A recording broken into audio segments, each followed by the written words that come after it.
Isa na namang maaliwalas na araw mga tol linis. Sa araw na ito meron na naman tayong isang bakuran na lilinisin at yan ay kay Tol Dante. Mga isang taon na raw itong hindi nalilinis. Nakatenga, maraming kalat, maraming basura. Kaya napagpasyahan ng may-ari ni Tol Dante na ipalinis sa Tol Libreng Linis Vlog ang kanyang bakuran upang mawala ang mga kalat, maalis ang mga gumagapang na halaman sa pader, maayos ang mga nagtumbahan na saging at ang mga bakal na ginagamit niya dati na ngayon ay nakatenga na. Kaya naman mabilis tumugon ang miyembro ng Tol Linis upang pagbigyan ang kahilingan ni Tol Dante. Malawak ang bakuran ni Tol Dante, kaya naman hindi na kami nag-aksaya ng panahon at nag-prepare kami upang umpisahan ang aming paglilinis. Kaya samahan nyo kami sa aming paglilinis mga tol. At ito na si Tol Tito Alex, si Tol Joel at si Tol Carlos. Sinimulan na nilang ayusin ang gilid ng pader kung saan maraming naiwang basura. Lumang table, kartilya, mga pintura, at mga damo, at lalong-lalo na ang mga halamang naglawitan sa pader. Gusto ni Tol Dante na ang area na to ay malinis dahil ito ang harapan ng kanilang bahay. Hindi nga naman magandang tingnan kung pagpasok pa lang sa gate, ang makikita kaagad ng ibang tao ay kalat at basura. At bago natin ituloy ang ating video, sana mag-subscribe ka na dito sa ating channel para lagi kang updated sa mga nililinis ng Tol Libreng Linis Vlog. At sana, pakilike mo na rin ang video at mag-iwan ka ng comment para naman ma-inspire kami. Kaya ayan, sinimulan na nating linisin. Inalis ang mga bakal, kinalaykay ni Tol Carlos ang mga damo upang maalis ito. Gusto ng may-ari na pagkatapos tanggalin ng mga damo, ay patagi namin ang lupa kasi maraming nakatambak dito dahil sa mga dating ginamit na buhangin na naiwan nung sa kanila ay may nag-construction. Talagang dapat malinis ang mga lugar na ito dahil pwede itong pamamahayan ng mga insekto, lamok na pwedeng makaapekto sa ating kalusugan. Pwede rin itong papahayan ng palaka, daga, at mas mahirap kung tumira dito ay ahas. Ang kalinisan ng kapaligiran ay laging nakasalalay sa ating mga kamay. Sa isang maliit na desisyon na pag-iisipang mabuti, maaari itong makatulong ng malaki. Hindi ito madali kung isa lamang ang gagawa. Kaya tamang-tama kapag ang grupo ay nagsama-sama at nagkaisa, mas mapapadali ang paggawa. Mapag-iisipang mabuti kung ano ang tamang diskarte dahil nagtutulungan. Ayan, dumating na si Tol Kire at si Tol Joel. Papatagin na nila ang lupa, aalisan ng mga buhangin.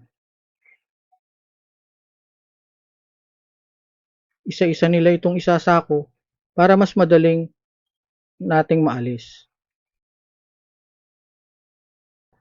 Sinimulan na ni Tito Alex na tanggalin ang mga halaman na gumagapang sa bakod upang ito ay maging malinis at maaliwalas. Mas magiging maliwanag kapag natanggal ang mga ito.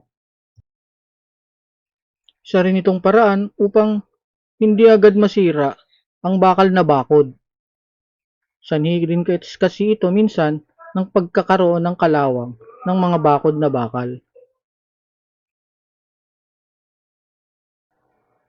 Patuloy naman si Tol Joel na ilagay sa sako ang mga buhangin.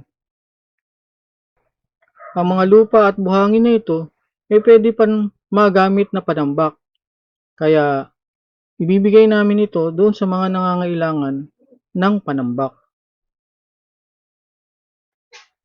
Ayan, malinis na ang bakod dahil patuloy ni Tito Alex tinatanggal ang mga nakalawit na halaman sa bakod. Ang bilis nilang gumawa, di ba? Nakakatuwang tingnan. Pero sa totoo lang, hindi po sila seryosong gumawa kasi may nagjo-joke dyan. O di ba? Panay ang ngiti ni Tol Joel habang patuloy sila ni Tol Kire na nagsasako ng mga buhangin. Walang pagod, walang sawa sa paggawa.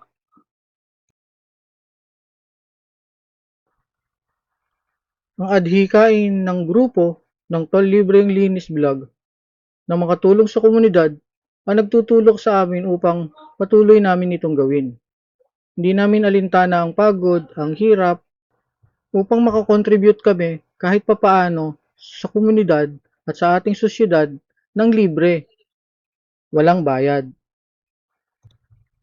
May nagtanong, bakit kailangang ipakita namin sa aming vlog? Upang magbigay kami ng inspirasyon sa iba at sana marami rin ang gumawa ng tulad nito. Libre pero may saya sa bawat isa. Maaring sabihin ng iba na maliit na bagay lamang ang ginagawa namin.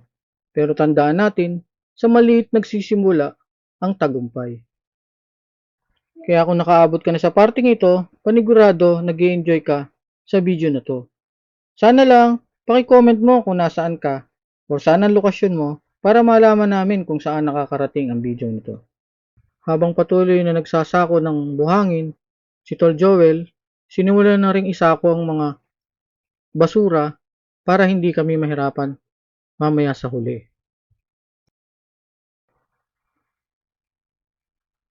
Kaya ayan, tumulong na si Tito Alex sa pagpapala ng buhangin at inilagay na nila sa kartilya upang dalhin sa likod ng bahay at doon itambak.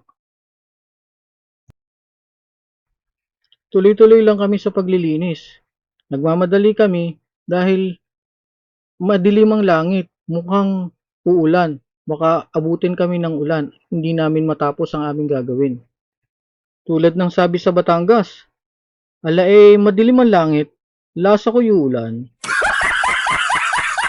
O ayan ang may-ari, si Tol Dante. Masayang masaya siya kasi napakaganda ng progress ng aming paglilinis at nakikita niya ang pagbabago sa kanyang bakuran. May nakita silang mga hollow blocks na hindi na ginagamit sa bakuran. Kaya umandar na naman ang pagiging malikhain ni Tito Alex. Kaya ang ginawa nila, inihanay nila ang mga hollow blocks sa gilid ng bakod at nilagyan nila ito ng natitira pang buhangin. Later on, pwede kasi nila itong lagyan ng halaman. Kung gusto ni Tol Dante na lagyan ng halaman ng gilid ng bakuran, mas madali niyang magagawa dahil naayos na ito. Nang maayos na ang parte ng bakod, sinimulan naman nilang ayusin ang saging. Aalisin nila yung mga nabubulok na ang ilalim at yung mga hindi na kailangan, yung walang bunga, para magsimula na ulit ito na tumubo ng maayos. At ayan si Tol Joel. Siya ay Bicolano, kaya tinatry niyang isalba yung puno ng sili. Na nga ang sinasabi namin na maaaring umulan. Kaya yun nga umulan, kaya natigil ang aming pagtatrabaho. Pero tumila din naman, kaya nagsimula ulit kami. Pansamantala muna tinanggal natin yung bakod na nakaharang dito para mas madaling malinis ang lugar na ito. Kasi kailangan alisin yung mga saging na bulok na ang ilalim at yung iba ay dapat nang putulin.